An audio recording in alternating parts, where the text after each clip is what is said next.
స్వచ్ఛమైన నాణ్యమైన గౌదర్పార్ పూజా ఉత్పత్తులు www.gaudarpar.com ద్వారా ఆన్లైన్ లో ఆర్డర్ చేయండి. మీ ఇంటిని దేవాలయంగా మార్చుకోండి.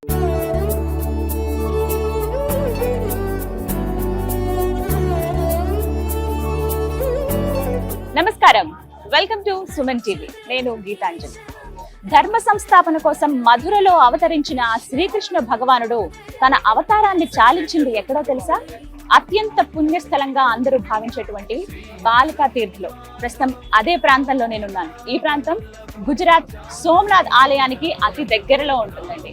ఇక్కడి నుంచి సోమనాథ్ ఆలయం కేవలం 10 కిలోమీటర్లు మాత్రమే.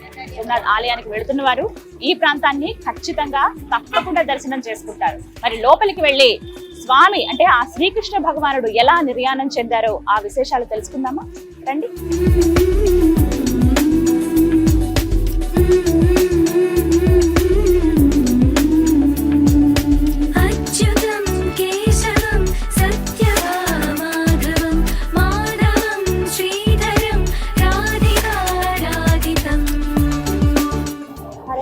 హరే కృష్ణ కృష్ణ కృష్ణ హరే హరే, హరే రామ రామ రామ.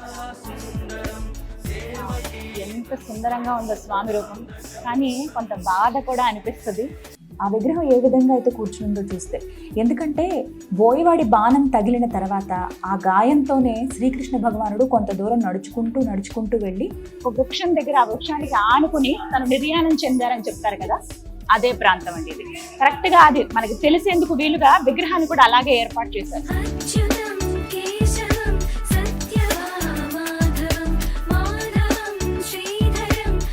ఇక్కడ కృష్ణ భగవానుల వారు ఒకవైపుకి ఇలా ఆనుకుని ఉన్నట్టు కనబడుతున్నారు, చూసారా? తన కాలికి గాయం కూడా ఉంది. ఆ గాయం కనబడుతున్నట్లుగా మనకు ఆ విగ్రహాన్ని కూడా అందంగా మలిచారు. ఆయన ఇలా ఆనుకుని ఉన్నారు, కాలు చాపినట్లుగా ఆ కాలికి గాయం అన్ని మనకు కనిపించేటట్టుగా పెట్టారనమాట. చూడండి,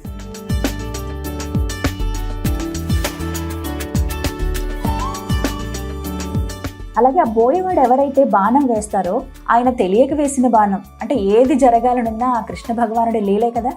ఈ ఘటన ఈ ప్రాంతంలో జరిగింది అని చెప్పటం కోసం బోయవాడు చాలా వినమ్రంగా, అయ్యయ్యో నా తప్పైపోయింది, తెలియక తప్పు చేశాను స్వామి అంటూ ఆయన దీనంగా వేడుకుంటూ నమస్కారం చేస్తున్నట్లుగా బోయవాడి విగ్రహం కూడా ఒక వైపుగా మనం చూస్తాం స్వామి పక్కనే.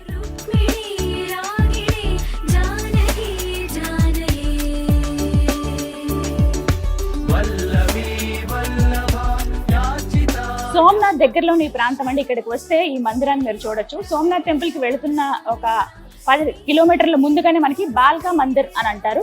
పేరు కరెక్ట్ గా చెప్తే మీకు తీసుకుని వస్తారు. ఆటోస్ అయినా రకరకాల ట్రాన్స్పోర్ట్ ఫెసిలిటీస్ ఉంటాయి ఇక్కడ. సోమనాథ్ వెళ్తున్న వాళ్ళు ఖచ్చితంగా ఇక్కడికి వచ్చి ఈ ప్రాంతాన్ని దర్శించండి. ఖచ్చితంగా మనకు తెలుస్తాయి కొన్ని విషయాలు శ్రీకృష్ణ భగవానుడికి సంబంధించి. శ్రీకృష్ణ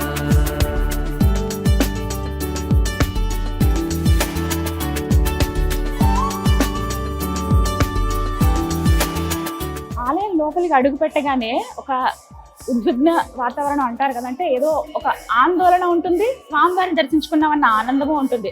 అంటే ఆయన ఇక్కడ నిర్యాణం చెందారు కదా, అవతారం చాలించింది ఇక్కడే ఆ శ్రీకృష్ణ భగవానుడు. ఎప్పుడు మాతో ఉంటే బాగుండని గోకులానికి సంబంధించిన వాళ్ళు కావచ్చు, అలాగే ప్రత్యేకించి ద్వారకవాసులు ఎంత కోరుకున్నారో ప్రతి ఒక్కరికి ఇష్టం అయినట్టే. కానీ అవతారం పూర్తయిపోయిందని అనిపించడానికే ఆ నిర్యాణం చెందారా అని అనడానికి మనకు బాధ అనిపిస్తుంది.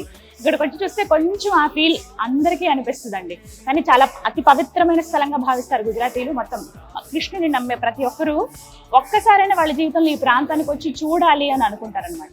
అలాగే ఆలయ నిర్మాణం కూడా దాదాపుగా గుజరాత్లోని అన్ని టెంపుల్స్ లో మనం నగారా శైలినే చూస్తాం. ఎంత సుందరంగా ఉంటాయంటే ఇలా ఏదో ఒక్కొక్కటి పేర్చినట్లుగా కనపడతాయి. దూరం నుంచి చాలా అద్భుతమైన ఆర్కిటెక్చర్ అండి. ఎంత దూరం నుంచి అయినా ఇట్టే గుర్తుపట్టొచ్చు నగారా శైలి అని చెప్పి. చాలా అద్భుతంగా ఉంటుంది. చిన్న చిన్నవి కూడా చాలా డీటెయిల్డ్ గా ఉంటాయి. నేను మీకు ఒకసారి గోపురము అలాగే చుట్టుపక్కల ఉపాలయాలు కూడా ఉన్నాయి, అవి కూడా ఒకసారి చూపిస్తాను. చూడండి ఎంత చక్కగా ఉంటుందో ఆర్కిటెక్చర్ అయితే.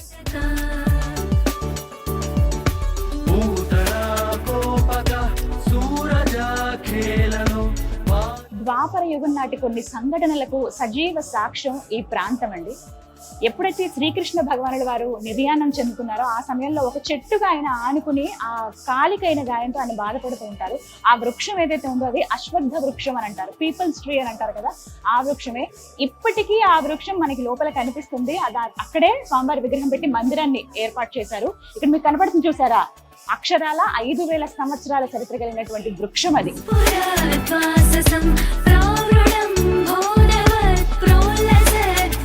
ప్రత్యేకించి ఇది నిజమా కాదా అని ఎన్నో రకాల టెస్టులు చేశారు, వీటికి సంబంధించి ఎన్నో పరీక్షలు జరిగిన తర్వాత తేల్చింది ఏంటంటే నిజమే ఈ వృక్షానికి 5,000 సంవత్సరాల చరిత్ర ఉంది.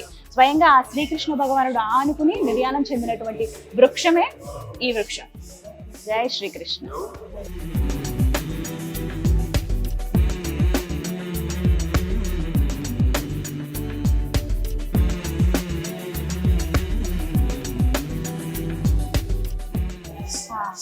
చాలా ప్రశాంతంగా అనిపిస్తుంది. ఆలయంలో ప్రతి నిత్యం ప్రతి క్షణం కూడా ఆ స్వామివారి భజనలు కీర్తనలు పాడుతూనే ఉంటారండి. అదిగో మంది మహిళలు ఇక్కడికి వచ్చి భజనలు చేస్తూ ఉన్నారు. అలాగే ఇక్కడ ఇంకా విశేషం ఏంటి అని అంటే పర్వదినాలు, ప్రత్యేకించి కృష్ణాష్టమికి అయితే ఇంకా చెప్పనక్కర్లేదండి, ఎంత సందడిగా ఉంటుందో. ప్రతి పౌర్ణమికి కూడా విశేషమైన పూజలు జరుపుతూ ఉంటారు. అలాగే కార్తీక మాసం ధనుర్మాసంలో అయితే ఇంకా విశేషంగా పూజా కార్యక్రమాలు జరుగుతాయి. చాలా మంది భక్తులు ప్రత్యేకించి టూరిస్టులు అయితే ఎంతో మంది వస్తూ ఉంటారు. ఇక ఇక్కడికి సంబంధించి అంటే సోమనాథ్ చెందినటువంటి ప్రజలైతే, గుజరాత్ వాళ్ళైతే ఎప్పుడూ దర్శిస్తూనే ఉంటారు ఆ స్వామిని. వాళ్ళ కోరికలు కోరుకుంటూ మొక్కులు చెల్లించుకుంటూ చాలా మందిది చాలా ప్రత్యేకమైన స్థలంగా కూడా భావిస్తారు. ఎప్పుడైతే కృష్ణుడు పూర్తిగా తన అవతారాన్ని చాలించుకుని వెళ్ళిపోయిన శైలిలో వరాలే ఎక్కువ అందించారట ఇక్కడ ప్రజలకి. అందుకే అందులో భాగంగా మా కోరిక తీర్చు స్వామి అని ఇక్కడికి వచ్చి ఎంతో మంది దండం పెట్టుకుని వెళ్తూ ఉంటారు.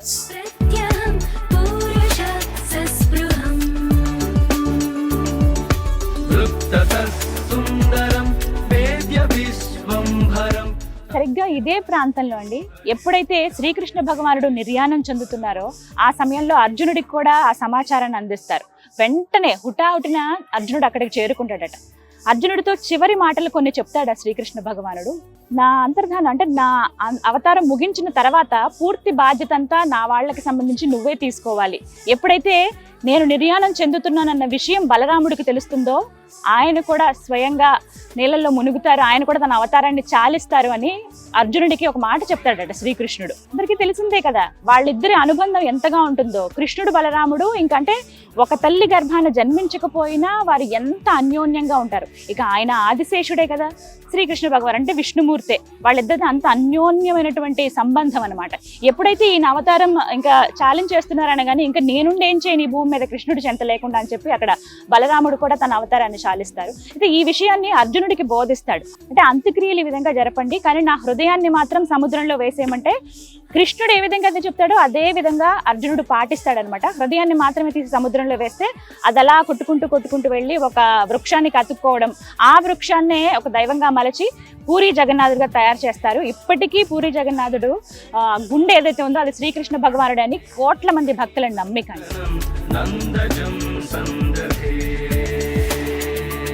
ధర్మ సంస్థాపన కోసం శ్రీకృష్ణ భగవానుడిగా ఆ విష్ణుమూర్తి అవతారం ఎత్తితే, కానీ ఆ అవతారాన్ని చాలించింది మాత్రం బాల్కా తీర్థ్ అనేటువంటి ఈ ప్రాంతంలోనే.